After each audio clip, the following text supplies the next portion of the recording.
Let's talk about motivational interviewing. Motivational interviewing was developed in response to working with clients resistant to alcohol treatment in the late 1980s. It works in relatively brief interventions, and it's a more helpful stance or position in working with high levels of resistance in clients, and much better than a confrontational or coercive style. It builds on Carl Rogers' ideas of optimism and humanism. That people can change, that people know their own solutions and are better at developing their own solutions. Maybe we give them credit for, and we'll do more on Carl Rogers when you're in from placement on some of those days. We all have the capacity to change, to become the best version of ourselves. We just need to figure it out. It's about people's capabilities for exercising free choice and changing through this process that Rogers calls self-actualization. So essentially motivational interviewing activates this capability for beneficial change that everyone possesses. And although some people can continue change on their own, others require kind of a more formal treatment, if you like, or support over what can be a long journey to recovery. The self, I suppose, is the humanistic term for who we really are as a person, and the self is our inner personality. It's influenced by the experiences a person has in their lives and our interpretations of those experiences, and all of those things influence how we are susceptible to certain actions and behaviours, but also how connected with the ability to change we maybe are. And two primary sources that influence us are our self-concept, how we perceive ourselves, and childhood experiences and evaluation by others. According to Rogers, we want to feel, experience and behave in ways which are consistent with our self-image and which reflect what we would like to be like. He calls this an ideal self. And the closer your self-image and ideal self are with each other, the more consistent and congruent you are, and then the higher sense of self-worth that you have. And often in people that we support in social work practice, we see people that value themselves very little often. Sometimes they have very little self-worth. This therapeutic relationship for both Rogerian counselling and motivational interviewing is a democratic partnership. It's a therapeutic alliance. It's not professional and client. It's something to work on together. Your role in motivational interviewing is directive, with a goal of eliciting self-motivational statements and behavioural change from the client, in addition to creating this thing called discrepancy, which enhances motivation for positive change. Developing discrepancies originated from cognitive dissonance theory, where there's an imbalance between the internal and external values of the individual, and this causes the person to feel unbalanced. So where there's incongruence between what a person feels and does, this can cause this dissonance or an imbalance or a feeling of not being true to oneself. So developing discrepancy creates a gap between where the person has been or currently is and where they want to be. And developing this discrepancy is the kind of key ingredient, if you like, underlying motivational interviewing's positive effects. And also, as we've already talked about, this idea of internal versus external motivations to change. As I've already said, internal motivation is associated with greater long-term change, and research, Decky and Ryan's research particularly, shows that with low internal motivation comes worse outcomes. People with high levels of both internal and external, so it's not good cop, bad cop, high levels of both internal and external motivation have better outcomes. So, this idea of motivational interviewing, it's to encourage positive engagement. It's to acknowledge and work with client resistance. So this is a way where people are resisting change. So they may be in that contemplation stage, but they're really not sure. They want to kind of jump to the next stage.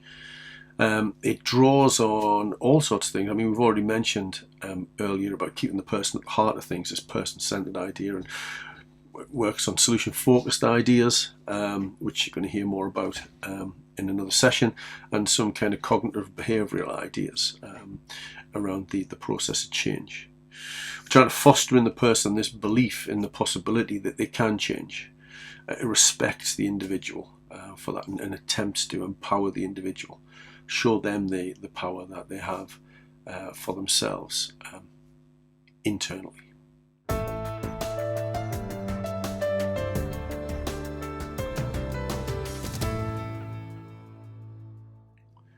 So what are we trying to do here to facilitate motivational interviewing? What conditions, what environment are we trying to establish?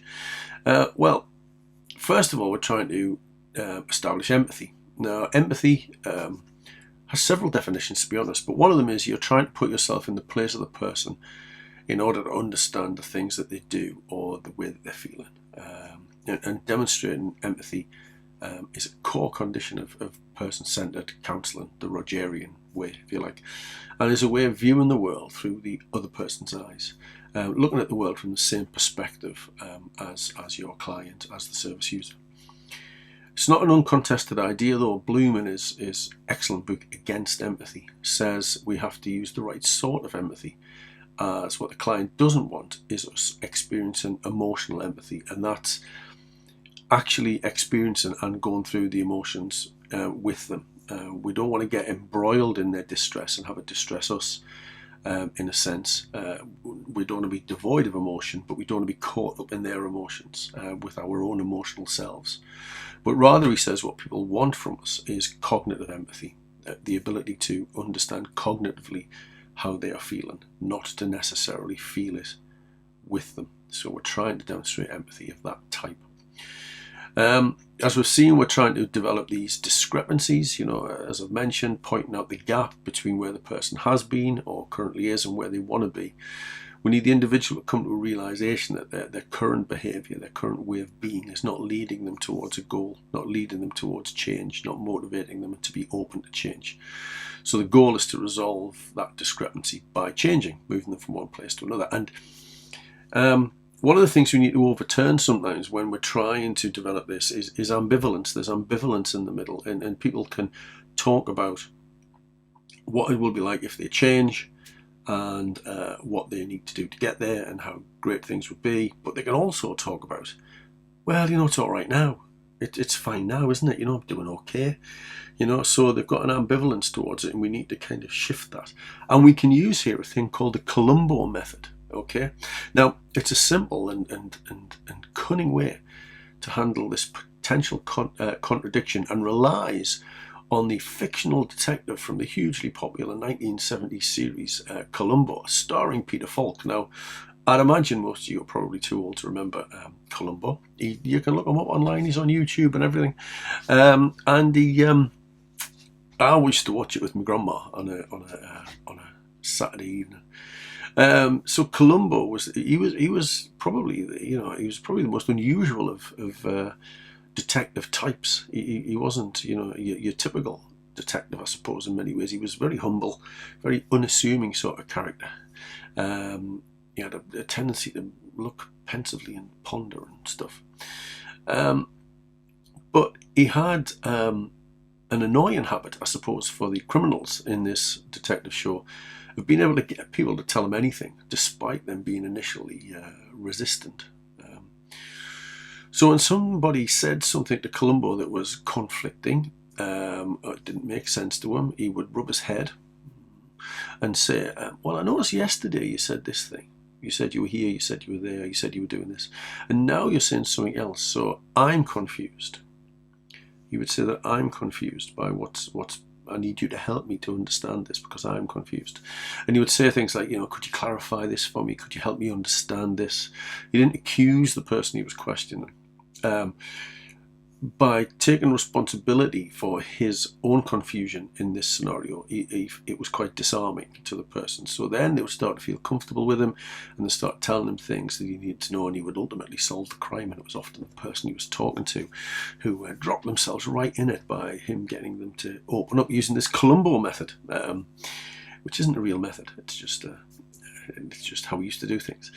So he presents the facts that appear to conflict, gives the person the benefit of the doubt, and then asks them for clarification. So he presents the conflict. You're telling me this thing, but then you tell me this thing, and introduces the benefit of the doubt to the person. I need you to explain to me that, because I'm not understanding that. Not your fault, it's my fault. Help me understand. And then asks for clarification on that. And in that, he starts to roll with resistance, offers the positives, offers the negatives, gets the person to explore it, and rolls with the resistance to change rather than trying to confront it. This is not a confrontational model of practice.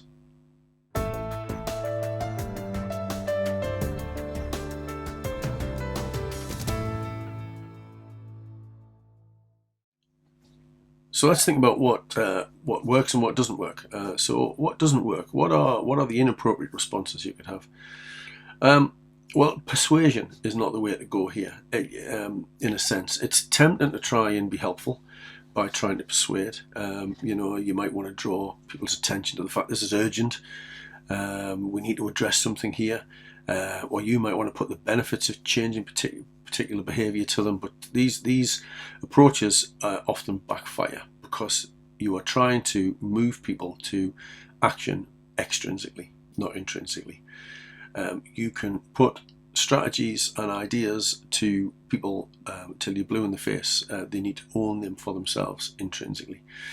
By trying to persuade too heavily rather than kind of steer and guide and put things back to people, you're only going to increase client resistance and decrease the probability of change. One thing that is to avoid is what gets termed the righting reflex. This is the use of your corrective lens, if you like. We want to change the client's behaviour and we want to make things right. But that because we see that we can see where their problems are. We want to make you right. We want to save you from this situation. So we kind of argue and push back. I'd suggest we start to do that from an emotional base rather than a pragmatic and practical base. We become emotionally embroiled. It's that thing about emotional empathy versus cognitive empathy. Become emotionally embroiled because we desperately want the person to change, or we can't see why they can't understand. But this just leads to kind of an impasse. The more you dig in, if you like, the more the client's going to kind of dig in and stand their ground on all of the reasons why they shouldn't change. So what can we use? Well, the express empathy. We've talked about this. The right sort of empathy. Cognitively demonstrate you understand as far as you can where the person is. Whether we can ever truly understand what it's like for the person is another debate, I suppose, which is an interesting one to have. But at least we can draw on what they're telling us. Be non-judgmental. Make sure that the client is being heard and understood, and you are not judging what you're being told. We've talked about developing discrepancies, but I'll repeat it again because it's the key message in this method. Helping the client see the difference between their core values and their behaviour, creating that gap in the client's thinking is what we're after. Define the most important goals. You can't fight all battles on all fronts all at once. So what are we gonna start with? What are we going to start with here? What's the first thing we're going to tackle? And sometimes, as I'm sure you're aware, in social work practice, there is a tendency for multiple problems to exist together. So you have to think about what are you going to change first, because change is overwhelming. So trying to change too much, too soon, too quickly is not going to work. I've mentioned this phrase before. We need to support self-efficacy. So the client has to believe in their ability to change. So this is reminiscent of that strengths-based approach in social work, isn't it? So you're focusing on the skills and the strengths, focusing on past success, maybe not success in the same thing, but maybe you're saying, look, you managed to do this, you managed to do that well, we got to this point, let's take the next step. The conversation needs to move the client in a direction of change. The goal is to move them to change talk rather than sustain talk. So we need to be getting them to talk about change, transformation, rather than talking about how they will sustain the current position. So we're often in an open position to engage the client without offering any direct challenge. We're not trying to create a power struggle. We're not trying to kind of get our own way. Because the minute a person starts to feel that they're being told what to do, they will start to offer resistance. So you should seek to understand and ask for explanations as to why the person feels the way they do. Look for ways to use their skills to empower them. You might have to show them the skills they've got. People often are so overwhelmed by things sometimes that they don't realise they have got the skills that they have. You might have to help them explore development new skills. So we're supporting self-efficacy, showing the person that change is possible. And maybe make sure that the person understands it might be a bumpy ride. If at first you don't succeed, find another way and try again. And you need to support them through that process, that those lapses, rather than relapse, lapses are probably an inevitable part at times of this change process. But having a little lapse, having that one cigarette or whatever it is, having that one cream cake, that would be mine. Having that one cream cake is not the end, you know. I'm hopeless with that. I go from lapse to relapse very quickly. Well, I've had one cream cake, I might as well have these other three.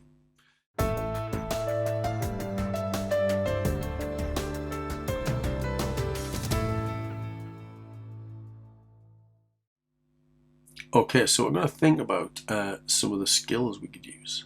And we're going to use an acronym. We love an acronym, don't we? I can barely say it. We love an acronym. You've got to get your lips around it. We love an acronym.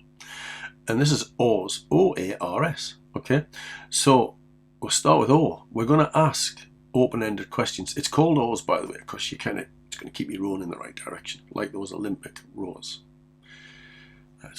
So open-ended questions. Ask open-ended questions. And a good thing here is this idea of the 6 W's, of which there are only 5 W's, and how. That's your 6. The who, what, why, when, where, and how, because how ends in W, so it has got a W in there. So those are the 6. You're going to ask, kind of, who's told you this? Who can help you with this? You're going to say, what is it that's led to this situation? What is it we think we can change? Why do we think this has happened? Why do we think we can't do this next thing? When do you think we might do this? When did that happen? Where are we going to get ourselves to? And how are we going to do it? So those kind of questions, who, what, why, when, where, and how, those sort of questions are open-ended questions that are going to take us somewhere, because it opens up the conversation. So then we're on to A in our little acronym, which is affirm. Affirmations enable the client to hear their positive behaviours repeated back to them and helps to build confidence. So affirming what they've told you.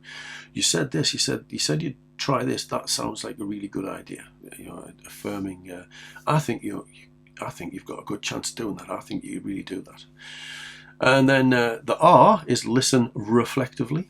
Reflective listening, key skill. Reflective listening, or paraphrasing, enables that person to know that you're there, that you understand what they're saying, that they're being listened to. And sometimes that's all people want, isn't it? They just want to have their voice heard sometimes. So that they're being listened to, and it enables them to hear their own thoughts back. Sometimes people say things and the significance of them isn't as apparent as it could be until they're told the thing back. So ask open-ended questions, affirm what the client's telling you, and listen reflectively so you can paraphrase, and then summarize. So summary statements bring everything together. They're good where you are ready to move on to the next topic, the next subject. It helps to go, right, here's what we've got to. But remember, you're doing it from their perspective. So here's what I think we've got to. Have I got that right? Is that what is going to happen? Is that what you're suggesting you might want to do? Getting them to, elicit this change talk. They might have set up plans in that, so you're reaffirming their plans with them. So it's got that affirmation element to it. Again, great song by Savage Garden, Affirmation. There you go. So the change behavior that we need is about recognizing the advantages of change, feeling that self-worth to make a change, that I am worthy of this change, that I deserve to be in this position that's out there somewhere, that's in front of me rather than being where I'm at. I believe in my own ability, and I have knowledge that there are different ways of doing things, alternative behaviors. So you might want to kind of, how does this fit into your life? How would life be? How would it be? How would it have changed? What are the downsides of the way things currently are? You get into things like, well, if you're still doing, and this is kind of working with that ambivalence as well, and rolling with that resistance, isn't it? If you're still doing this in a month's time, how are things going to be? If nothing changes, what's it going to be like in a year's time? What will life look like? What's the worst case scenario, the best case scenario? Well, where does that leave you? What should we think about? What should we think about as a consequence of what you're just saying there? Resistance often stems out of fear of change. So don't encounter it directly. Reframe it. Reflect it back. Avoid kind of arguing for that change, because if you're arguing for the change, you've become embroiled in the emotions of it. Explore the positive and negative consequences of change, or continuing that behaviour. If you're encountering resistance, this is maybe a sign that they should change your approach. Maybe you need to go somewhere else. Maybe you need to come back later. Maybe you need to think about something different. Maybe you just need to get the person talking so they open up. You need to reflect that you're hearing this without judgment, that non-judgmental attitude we've talked about. The client, the person needs to feel that they're understood. It's useful, again, going back to the same idea, to reflect the ambivalence, to use that Columbo method. Yeah, you're saying this and you're saying this. Where are we at? Emphasizing when you're encountering resistance that this is all about personal choice. That person is in control. You're not making them do anything. Again, there's that problem in social work practice that sometimes we are. Sometimes we're court mandated to do things, but as far as possible, this is your choice. This is you're in control of this. This is a change for you, not for me. So you're in control. One of the things you could use that, the scaling ruler to track the client's readiness for change. If they're not ready yet, if they're not there yet, you could track their change. And if you're working long term with somebody, that might mean you can kind of show them that they're moving towards change, or that they're slipping back away from change, and you can work with them on that. And you can maybe introduce change as a bit of an experiment. Well, you seem as though you're uncertain about this. Let's give it a go. Let's give it a go for a couple of weeks. And see what we think. Reflecting back feelings words is often quite useful. The person says, "I'm really not very happy about this." Oh, you've just said you're not happy about it. Tell me what you're not happy with. I'm really upset by this. Or tell me what is it that's upsetting you about this. Using the same words that somebody's using to you helps them understand that you are listening. To them, try and reflect the same in the kind of tone as well. Use all of that, all of those skills around, understanding that communication is about more than the words. There's a bit more going on than that. Reflect the ambivalence. I think I've said that. On one hand, you want this. On the other hand, you're kind of saying this. And acknowledge that the person's resistant. I can see that you're not not ready maybe yet to even think about this, or you're not ready yet to do this, or to think through it. It's up to you. It's up to you. It's your choice. That's the kind of thing to kind of to keep going back to. So so we're thinking in terms of expressing empathy, being non-judgmental. We're developing this idea of discrepancy. We're working on smart objectives, possibly towards definable goals. We're prioritizing those goals sometimes. We're using this OARS idea, so open-ended questions, affirmation, reflective listening, and summarizing, so that we can help the person, create the environment, the atmosphere for change through this idea of this interviewing style that motivates them towards that change, but motivates them intrinsically.